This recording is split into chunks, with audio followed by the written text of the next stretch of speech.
Nous allons passer à la prochaine. La prochaine présentation s'intitule « Renforcement des capacités dans le domaine de l'hydrographie au Canada et dans le monde, la formation 4B du CITCO » et c'est présenté par Mohamed Ali Chouard. Mohamed.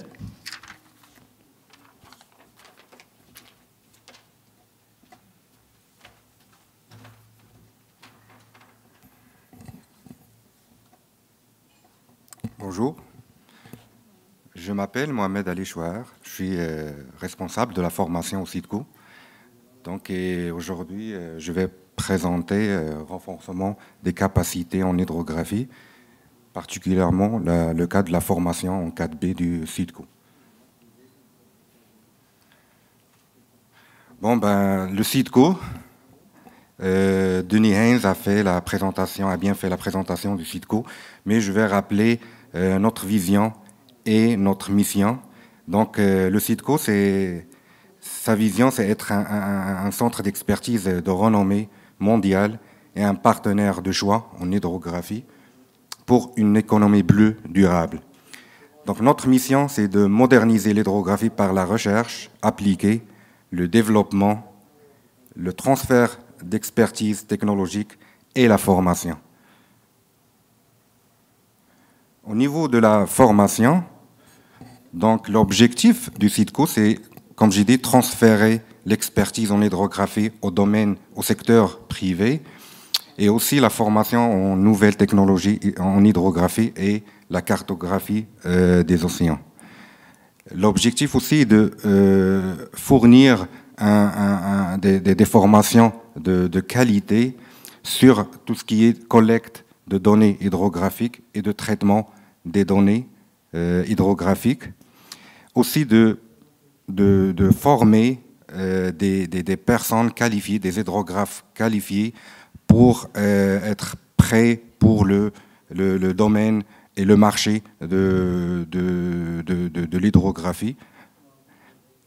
C'est pour ça que le CITCO a opté pour la création d'une formation certifiée sur l'hydrographie ou le levé hydrographique particulièrement. C'est une formation catégorie B qui est certifiée ou reconnue par l'organisme hydrographique international.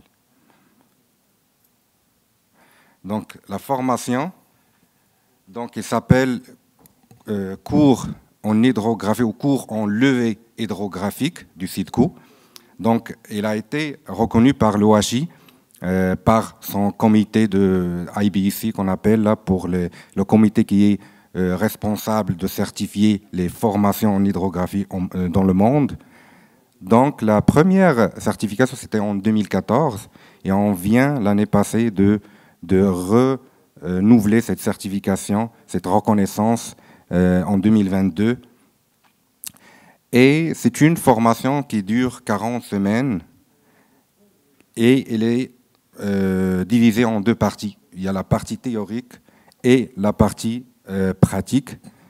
Donc la partie pratique qui dure 7 semaines, dans laquelle les étudiants vont faire des exercices pratiques, un projet de terrain final pour mettre en œuvre ce qu'ils ont appris lors de la formation théorique. Donc on est la seule organisation qui offre cette formation en français et en anglais au Canada et en Amérique du Nord. La structure de la formation. La formation est, comme j'ai dit, est divisée en deux parties, la partie théorique et la partie pratique. Donc la partie théorique couvre 9 modules. Donc, les étudiants vont étudier tout ce qui est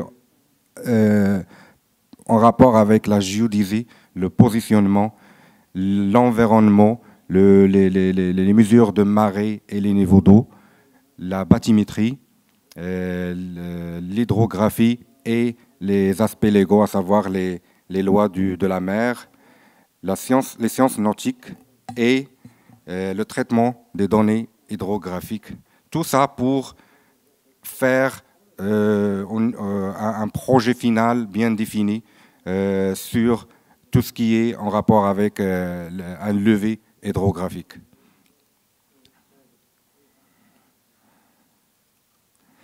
Les objectifs de la formation, tout d'abord, les étudiants vont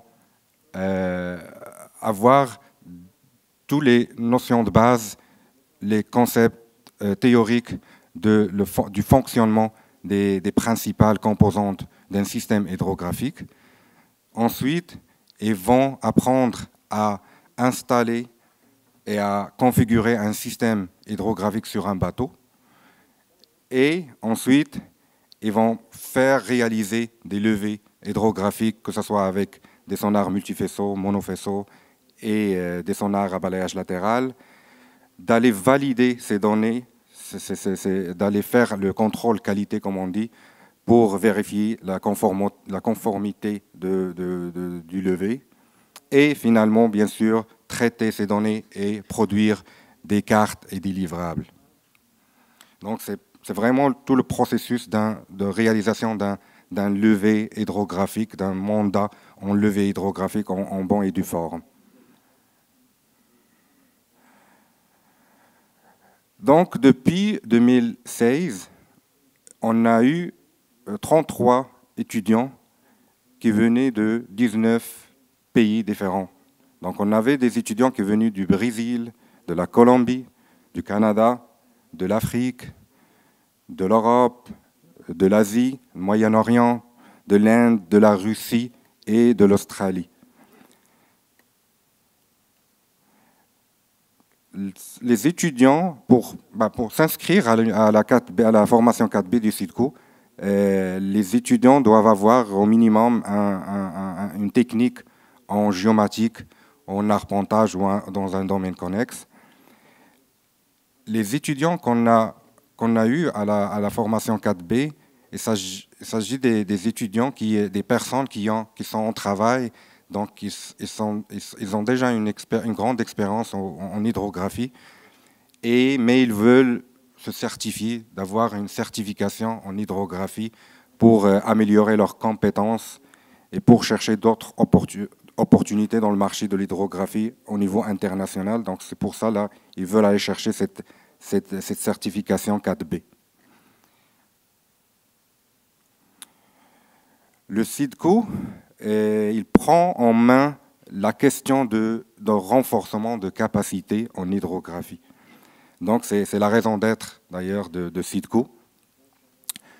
Depuis 2016, les gens qui ont complété la formation 4B, il y avait à peu près 30% des étudiants venaient du Canada, 26% de l'Afrique et 17 et 20% de l'Europe et de l'Asie. Donc, parmi 70% de ces étudiants, ils ont décroché un nouveau poste ou avoir une promotion. Ils ont eu une promotion dans leur job là, lorsqu'ils ont complété, lorsqu'ils ont eu le certificat 4B. Et 30% parmi eux, ils ont trouvé un emploi ici au Canada. Donc, et parmi les entreprises là, qui recrutent, nos lauréats, là, c'est Fugro, X-Ocean, WSP, etc. L'apprentissage hybride. Donc, nous, comme j'ai dit, là, on offre la formation 4B est divisée en deux parties. Il y a la partie théorique et la partie pratique. Donc, la partie théorique, il se donne à distance, en format e-learning, pendant 33 semaines. Donc, pourquoi on a choisi cette formule-là de cours? Elle permet à donner la formation à plusieurs mondes qui viennent de partout du monde.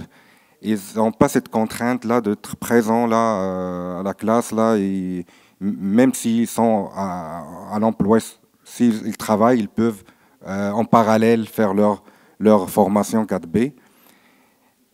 Et donc, on offre la formation en mode synchrone et asynchrone qui ne permet, là, qui permet aux étudiants là, de bien gérer leur emploi du temps là, et puis d'être flexibles et autonomes lorsqu'ils suivent la formation. Les étudiants, après la partie théorique, ils viennent à Rimouski ici pour faire leur formation pratique sur cette semaine. Donc c'est là où ils vont faire des levées avec les équipements des sonars, etc. Ils vont apprendre à réaliser tout ce qui est en relation avec des levées hydrographiques et faire leur projet final.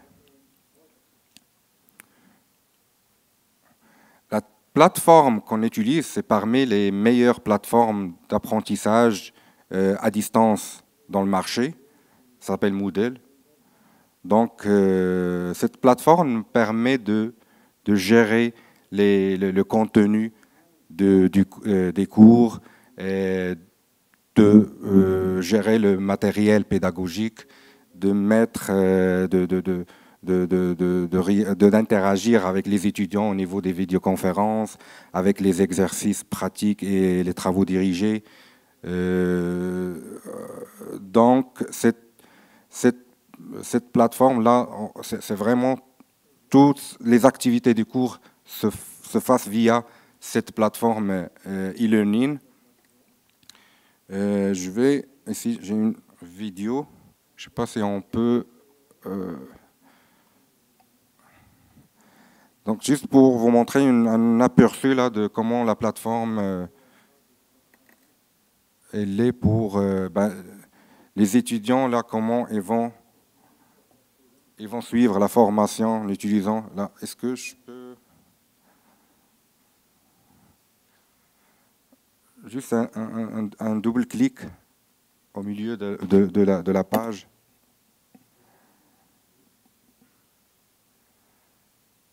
Ouais. Non. Ok. Bon, c'est juste pour montrer là comment ça a l'air la plateforme là. Comme j'ai dit là, ils ont tout le contenu de cours dans la plateforme. Ils peuvent poser les questions dans les forums dédiés à chaque module. Ils vont soumettre aussi leurs devoirs et les réponses des examens via la plateforme. Donc c'est vraiment une gestion centralisée de toute l'activité de la formation. Simulation, les exercices de simulation. On est conscient que les étudiants doivent réaliser des exercices pratiques tout au long de la formation, pas seulement lorsqu'ils viennent ici à Rimouski. C'est pour ça, là, on a intégré des exercices de simulation pour permettre aux étudiants de réaliser des projets ou des levées réelles en utilisant des logiciels de simulation. Donc, ils peuvent configurer un système multifaceau sur un logiciel d'acquisition. Ils peuvent faire des levées, ils peuvent réaliser des lignes de scan, des lignes de levée, tout en utilisant le logiciel là, de simulation. Et donc, ces exercices ils sont appuyés aussi par des vidéos et par des images, par exemple, pour montrer aux étudiants comment installer un système multifaceau sur un navire. Donc, on vient compléter avec des images et du contenu pédagogique là pour aider, pour aider ou faciliter l'utilisation de ces logiciels par les étudiants. Donc, le projet final terrain, c'est la culmination de la formation 4B du CIDCO. Pendant le projet final, les étudiants vont être évalués sur leurs compétences à réaliser des levées en hydrographie. Et il est aussi important parce que les étudiants vont créer des relations personnelles et professionnelles qui va pour leur aider pour créer un réseau de professionnels pour leur avenir en hydrographie. Donc, Et je vais terminer avec les équipements qu'on utilise pendant la formation. C'est des équipements de fine pointe. Donc les étudiants ont accès à des sonars multifaceaux, à des side scans de haute performance. Ils utilisent des véhicules autonomes, sous-marins, des récepteurs GPS, des équipements d'arpentage, etc. Et ont accès à la navette ou à la vedette de Sidco, le FG Saucier, mais aussi à des drones, à des ASV là, comme le Catarob et les Cobalt. Donc c'est tout pour moi. Merci de votre attention.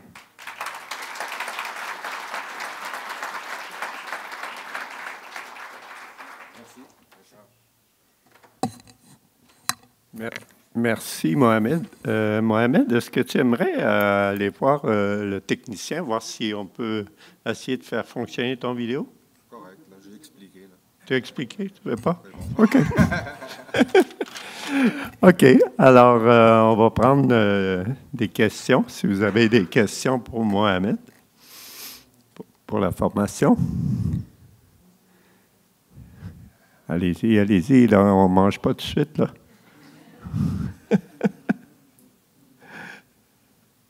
Ah, il y a une question là-bas. Oui. Attends un petit peu, on va t'apporter le micro.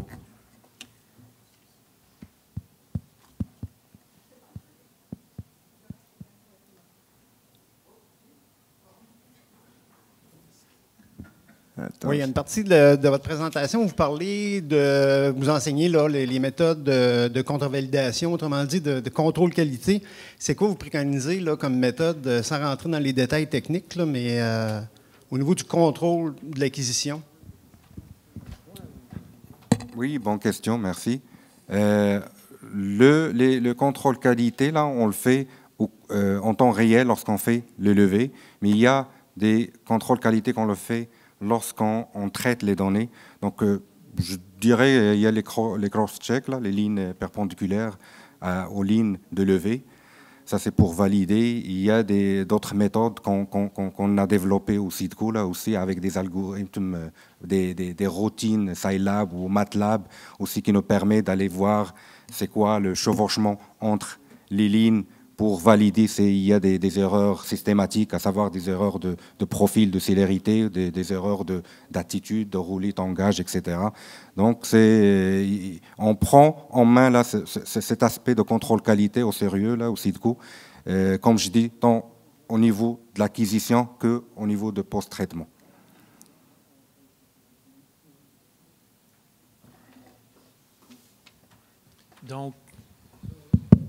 Donc, qui veut s'inscrire pour la catégorie B, la certification, la formation, peut le faire?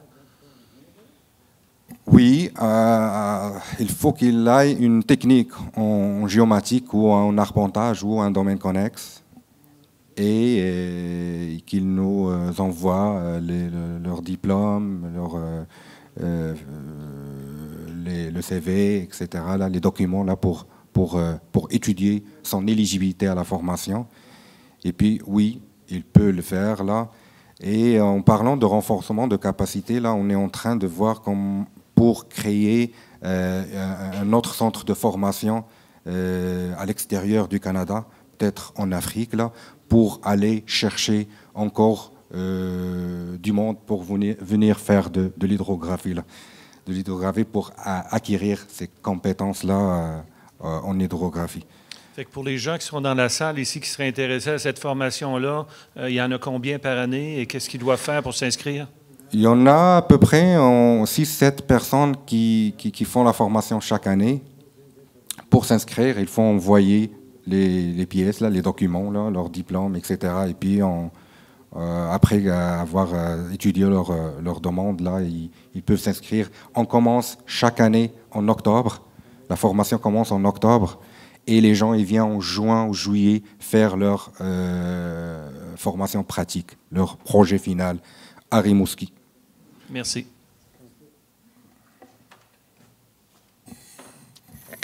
Moi, j'ai une autre question. Combien ça coûte? Y a-t-il un spécial pour quelqu'un qui est dans une association à but non lucratif? Ça, il faut voir avec Jean. Non. Ça, oui, ben, ça coûte à peu près 17 000 dollars.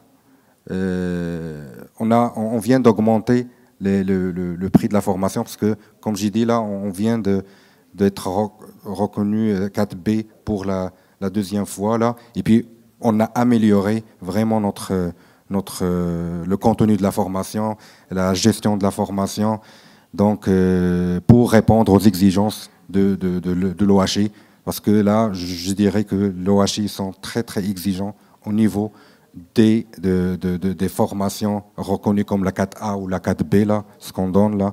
Donc, on a essayé d'être à la hauteur et de répondre à ces exigences-là. Donc, c'est ça. Donc, je pense que les coûts, ils reflètent le travail qu'on offre là, et puis la qualité de la formation qu'on offre. Merci. Merci. On a encore le temps pour d'autres questions. Je crois qu'il y avait une question là-bas, je pense. Non? Bon, ben, avant de repasser la parole à Jean, j'imagine, je veux vous remercier de votre participation à cette première session.